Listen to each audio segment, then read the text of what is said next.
to facilitate the exchange of real goods and services. Any form of making money from simply having money was regarded as the act of a parasite or of a thief.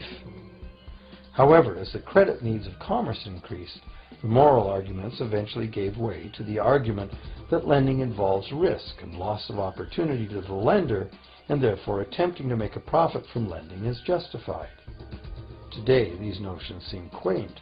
Today, the idea of making money from money is held as an ideal to strive for. Why work when you can get your money to work for you? However, in trying to envision a sustainable future, it's very clear that the charging of interest is both a moral and a practical problem.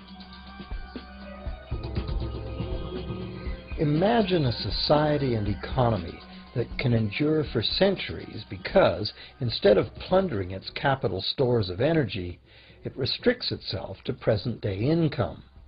No more wood is harvested than grows in the same period. All energy is renewable: solar, gravitational, geothermal, magnetic, and whatever else we discover. This society lives within the limits of its non-renewable resources by reusing and recycling everything, and the population just replaces itself.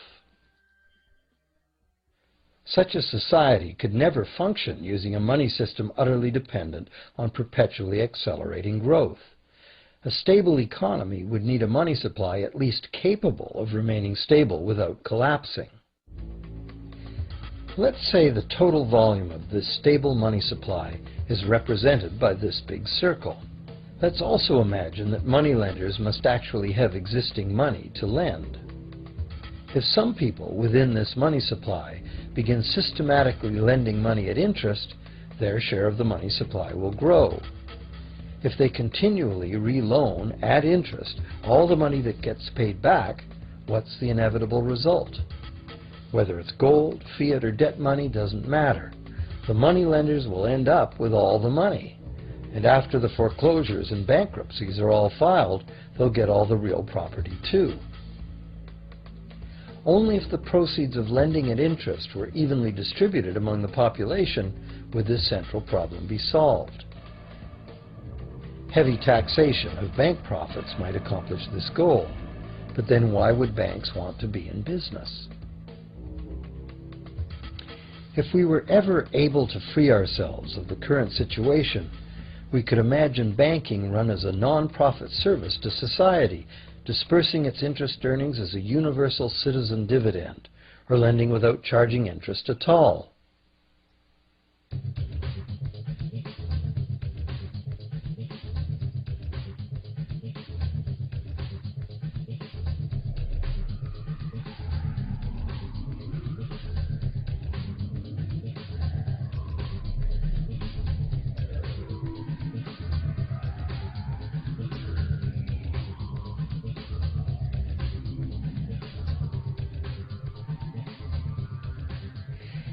If it is the fundamental nature of the system that causes the problems, tinkering with the system cannot ever solve those problems.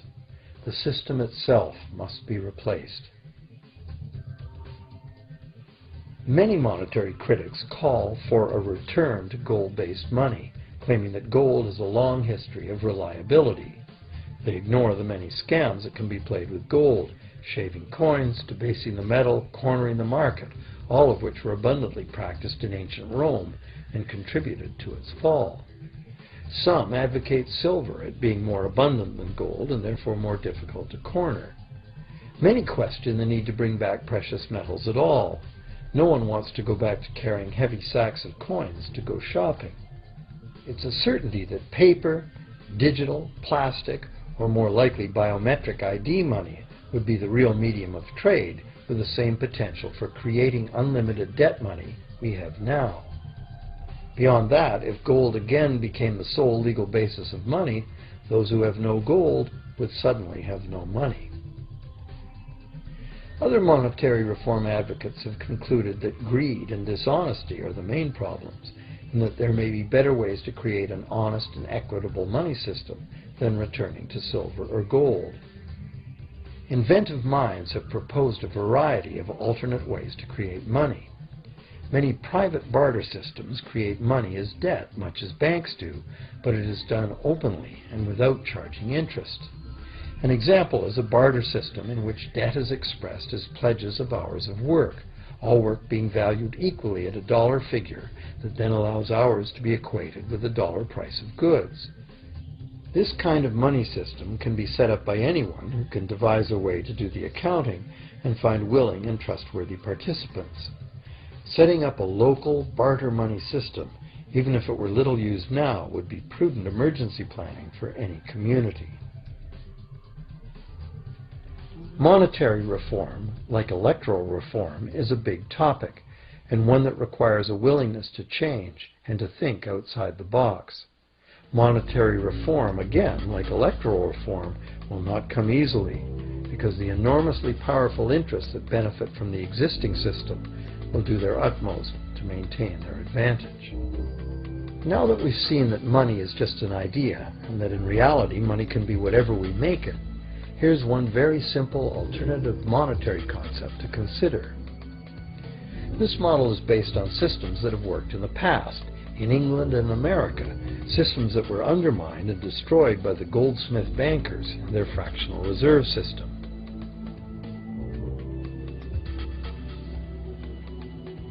To create an economy based on permanent interest-free money, money could simply be created and spent into the economy by the government, preferably on long-lasting infrastructure that facilitates the economy, such as roads, railroads, bridges, harbors, and public markets. This money would not be created as debt, it would be created as value, that value being in the form of whatever it was spent on. If this new money facilitated a proportional increase in trade requiring its use, it would cause no inflation whatsoever. If government spending did cause inflation, there would be two courses of action available. Inflation is equivalent in effect to a flat tax on money. Whether the money goes down in value 20% or the government takes 20% of our money away from us, the effect on our buying power is the same. Viewed this way, inflation in place of taxation might be politically acceptable if well spent and kept within limits. Or government could choose to counter inflation by collecting tax monies that it then takes out of use, thus reducing the money supply and restoring its value. To control deflation, which is the phenomenon of falling wages and prices, the government would simply spend more money into existence. With no competing private debt money creation, governments would have more effective control of their nation's money supply. The public would know whom to blame if things went wrong. Governments would rise and fall on their ability to preserve the value of money. Government would operate primarily on taxes, as it does now, but tax money would go much, much further, as none of it would be required to pay interest to private bankers. There could be no national debt if the federal government simply created the money it needed.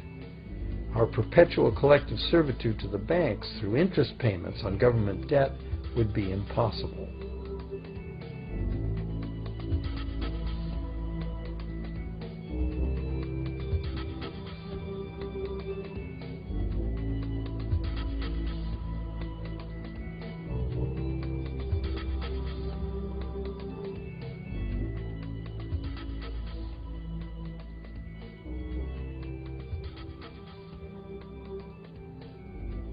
What we have been taught to believe is democracy and freedom has become in reality an ingenious and invisible form of economic dictatorship.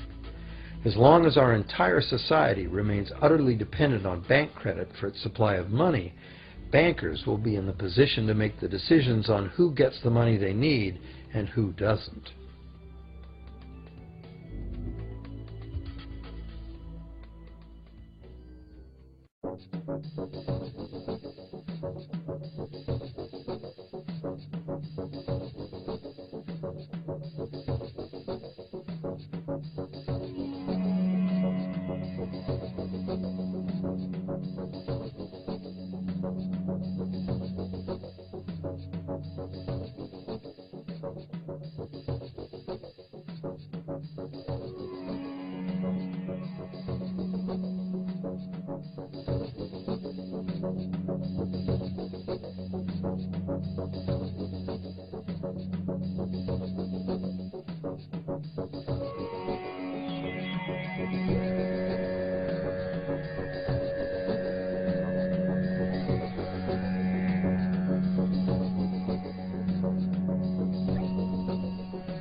Few people are aware today that the history of the United States since the Revolution in 1776 has been, in large part, the story of an epic struggle to get free and stay free of control by the European international banks.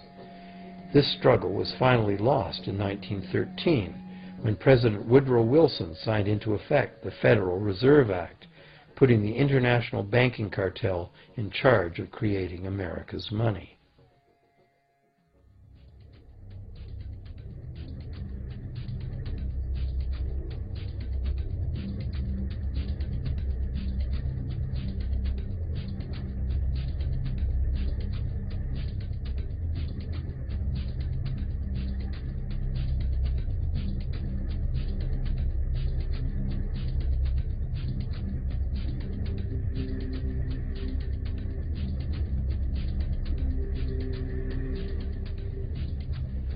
The power of this system is deeply ingrained.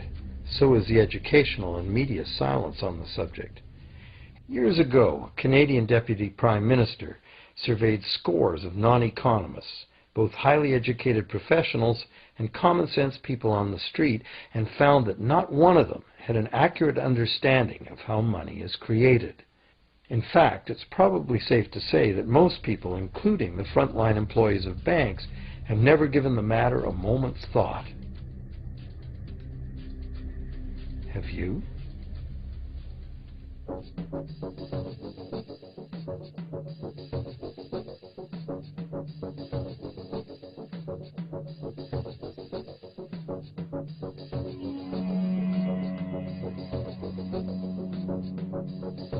The modern money-as-debt system was born a little over 300 years ago, when the first Bank of England was set up with a royal charter for fractional lending of gold receipts at a modest ratio of 2 to 1. That modest ratio was just the proverbial foot in the door. The system is now worldwide, creates virtually unlimited amounts of money out of thin air, and has almost everyone on the planet chained to a perpetually growing debt that can never be paid off.